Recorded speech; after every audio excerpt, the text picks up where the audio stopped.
Hello, everyone. I'm Marla Tejas in for host Hal Eisner. The tragedy continues to grow along the coast of Southern California after thousands of gallons of oil gushed into the waters right off of Orange County. In response to that environmental disaster, there was an immediate cry to ban drilling off California's waters. One of those speaking out in support of legislation to ban offshore drilling is U.S. Congressman Ted Lieu. He represents California's District 33, which contains some of the area's most beautiful beaches. So we welcome Congressman Lieu to In Depth this week. Thank you so much for being with us, Congressman. Let's just start off right out of the gate just to clear up some of the confusion out there. There is already a ban on drilling in state waters off of California. Isn't that right? So there's a difference between state waters and federal waters. State waters extend about 3 nautical miles off the coast of California. Federal waters go from 3 nautical miles to about 200. This particular oil spill occurred at a platform that was about 9 miles off the coast in federal waters. Okay, so there's not a ban there, but you are, as I said, you want legislation that does, in fact, lead to that. We heard from Senator Alex Padilla in the open there saying that this is an outrage, that this is happening. What does your legislation specifically say? I'm a co-author of the West Coast Ocean Protection Act, which was introduced by Senator Feinstein and Congressman Jared Huffman, and that would permanently ban offshore oil drilling in federal waters along the Pacific coast. There is currently an administrative moratorium. However, the administration could change that. And during the Trump administration, they did try to expand offshore oil drilling off the Pacific coast. What's the pushback? What is the likelihood that this is going to become reality? What are you up against? We're up against fossil fuel interests. I do note that there is bipartisan support for banning offshore oil drilling. And this is something that does repeat itself. It was only in 2015 when a large oil spill occurred off the coast of Santa Barbara. And that oil spill also went down and affected my district with tar balls coming up on Manhattan Beach and Redondo Beach. So this is something that's happening repeatedly, and that's why we have to ban offshore oil drilling. Dating back to 1969, the Santa Barbara spill, which is horrific, the state has not approved a single new lease, but has permitted new drilling on existing leases. And Governor Newsom sort of hangs his hat on that, if I'm not mistaken, that, you know, I'm not allowing new drilling companies to come in there, but we have it still as this problem.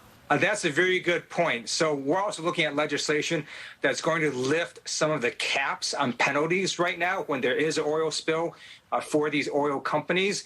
And you have a lot of aging infrastructure. They're not modernizing. And we want to make sure that if there's going to be future oil spills, that they actually are hit with their appropriate penalties. And we believe if we can lift the caps and increase the penalties, then either they're going to modernize or they're going to stop drilling.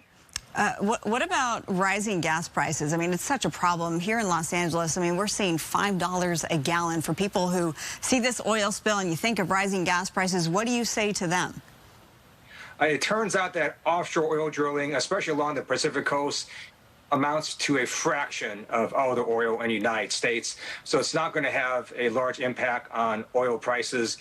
And the environmental damage is just catastrophic anytime there is an oil spill. What can we do besides this? Is there anything that the state can do more to lessen the demand on oil and gas? So first of all, I'm pleased that the California State Attorney General, Rob Bonta, has initiated an investigation into what caused this oil spill. And obviously, any oil platform in federal waters, that pipeline is going to run through both federal and state waters. We also have to move to renewable energies and clean energy. I'm very pleased that a number of car manufacturers, both in the U.S. as well as foreign car manufacturers, have committed to going to fully electric by approximately 2030 or 2035. And as we start to go to more electric cars, the need for oil will also lessen. Now, your district, District 33, as mentioned, it includes some of the beach cities, the coastline there. I suspect that you have been down to see the impact of the oil spill yourself. I want to get your take when you were there. What did you see? What was your takeaway? So I remember when in 2015, the Santa Barbara oil spill affected the entire South Bay, and I would see these tar balls that would basically roll up on the beaches. And the one in Huntington it's also affecting not just Huntington, but also Newport. And again, you have a similar situation, not only with tar balls, but also just oil in the water. I'm pleased, though, that with cleanup efforts and really all the stakeholders engaging, that they have reopened the beaches in a number of their places. But we have to make sure that this doesn't keep happening. I also want to note that the Build Back Better legislation also currently has a provision in there that would also ban offshore oil drilling. All right, for complete clarification for the federal and state, because I know it's a little bit confusing, state waters, it's 3 miles off the coast, and then once you go beyond that 3 mile, then you enter federal territory, correct? That is correct. 3 nautical miles off the coast, and then federal waters are 3 miles to about 200 nautical miles. Okay, so getting back to the legislation that you are the co-author of, how soon would we expect to see action taken on this?